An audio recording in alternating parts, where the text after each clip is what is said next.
भारती जी जब रोटी बना रही थी तभी किसी ने दरवाजे की बेल बजाई।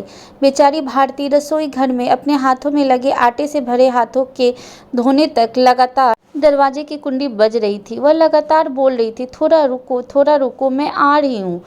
अब इस उम्र में भागकर जा भी नहीं सकती दरवाजा खोलने के लिए। जैसे ही उसने दरवाजा खोला और सामने देखा तो उसकी बेटी आदिति दरवाजे के बाहर खड़ी थी। तब उसे आश्चर्य हुआ, कुछ बताया भी नहीं, मैंने भी नहीं बुलाया तो आदिति अचानक कैसे आ गई। अपनी बेटी को देखकर भारती बोली, आने से पहले बताना तो चाहिए था। अकेली ही आई हो क्या? जमाई जी और बच्चे कहाँ हैं? भारती ने एक साथ कई सारे सवाल किए। तभी आदिति बोली, माँ, क्या कोई अपनी प्यारी इकलौती बेटी का ऐसे स्वागत करता है?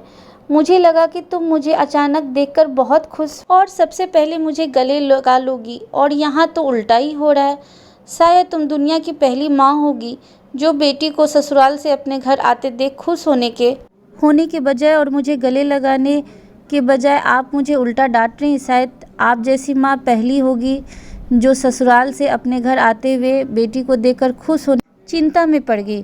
क्या मैं अकेली इस घर नहीं आ सकती? क्या हमेशा दामाद और बच्चों के साथ ही आना जरूरी है? बोलकर आदिति घर में प्रवेश कर गई और अपना सामान रखकर बोली, भाभी कहाँ पर हैं? भाभी जल्दी चाय नाश्ता लेकर आओ, आपकी ननद आई है। बहू घर पर नहीं है, अपने मायके गई है, माँ ने कहा। अच्छा, इसलिए तुम घर संभाल रही हो और खाना बना रही हो? माँ, तुम्हारी बहू के तो बहुत ठाठ है, बहुत मौज से घूम रही है और सास घर संभाल रही है। देखो ना, अपने बहू के आने से पहले ही खाना बना कर रखा है। उसे घर आकर कुछ भी काम करने की जरूरत नहीं पड़ेगी।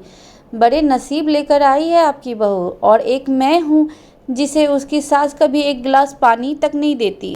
माँ ने उसे समझाते हुए कहा, हर एक लड़की को अपने ससुराल में जगह बनानी पड़ती है, वहाँ कुछ भी आसानी से नहीं मिलता, और तुम अपनी सास से एक गिलास पानी की अपेक्षा करती हो? तुम तो उनकी बहू हो। तुम बहू हो, फिर भी तुमने कभी उन्हें एक गिलास पानी दिया है क्या? तुम शादी के बाद ससुराल में रही ही कितने दिन? जब तुम्हें मन को लगा तब अपना बैग भर सीधा मायके आ जाती हो।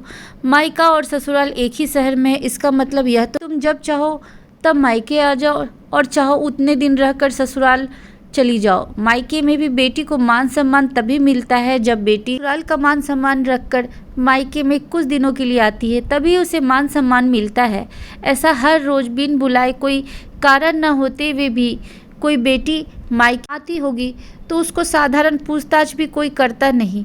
और तुम मेरी बहू को बोलती हो ना, तुम तो मेरी बहू की बराबरी ही मत करो। वह कभी भी बुलाए बिना अपने मायके नहीं जाती, और गई भी तो वहाँ की कोई भी बात में वह कुछ नहीं बोलती।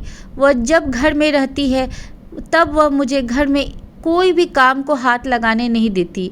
अब मेरी इच्छा से घर के काम कर रही हूँ, वह मुझे कोई भी काम करने को नहीं कह गई। अपनी बेटी को माँ के सिवाय अच्छा कौन समझ सकता है? मुझे तुम्हारा स्वभाव अच्छी तरह पता है। तुम्हारे ससुराल में सब लोग अच्छे हैं, तुम ही उनके साथ मिलजुल कर रहना नहीं चाहती। ससुराल तो ससुराल होता है और मायका तो मायका होता है। मायके में घर का काम अपनी मर्जी से होता है, और ससुराल में सबसे पहले सबका दिल जीतना पड़ता है, सबको अपना बनाना पड़ता है, बनना पड़ता है। उसके लिए छोटों से लेकर बड़ों तक सबको प्यार करना पड़ता है, सबकी पसंद नापसंद का ध्यान रखना पड़ता है, सबसे प्यार से बोलकर हो। इसीलिए तुम रोज रोज मायके चली आती हो और यहाँ भी आकर भी वही करती हो। अभी की बात देख लो, घर में कदम भी नहीं रखा तुमने और उतने में भाभी को ऑर्डर देना शुरू कर दिया। भाभी मुझे चाय नाश्ता लेकर आओ। वह व्यक्ति घर में है या नहीं, वह कैसी है, उसकी तबीयत कैसी है, वह पूछना भी ज़रूरी नहीं समझा।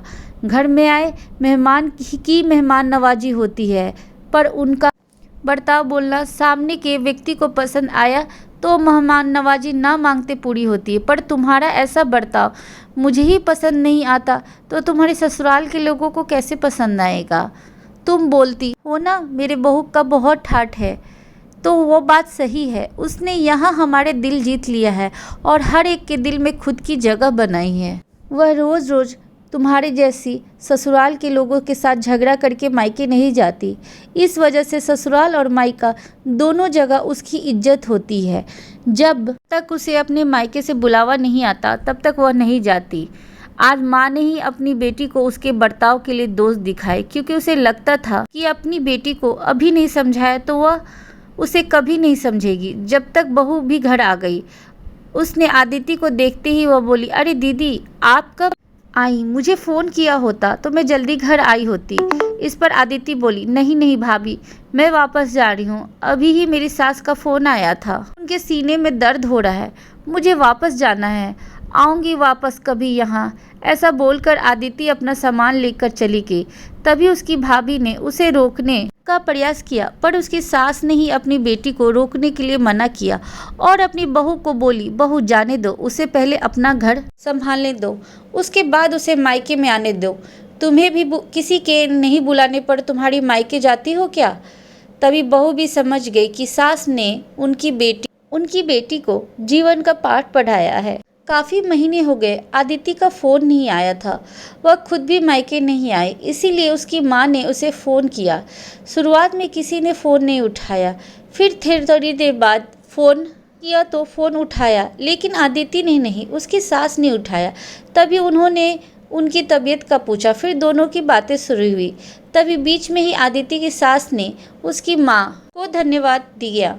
तब अचानक उसने ऐसा बोलने पर उनकी कुछ समझ नहीं आया, इसीलिए भारती जी ने वापस पूछा, आप और किसी से बात कर रही हो क्या? आदिति की सास बोली, नहीं तो फिर आप धन्यवाद किसको बोल रही थी? भारती जी ने पूछा।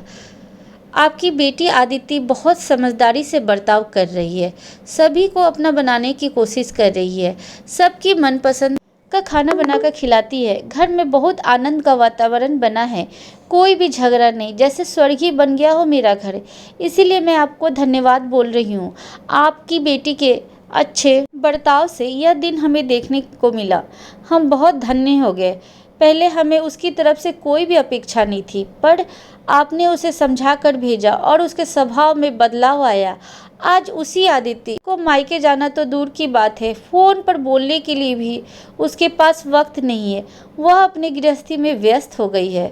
दोस्तों, सभी माँओं ने अगर अपनी बेटियों को ऐसा समझाया और उनको समझ आ गया तो किसी भी घर में झगड़ा होगा ही नहीं, कोई भी घर टूटेगा ही नहीं।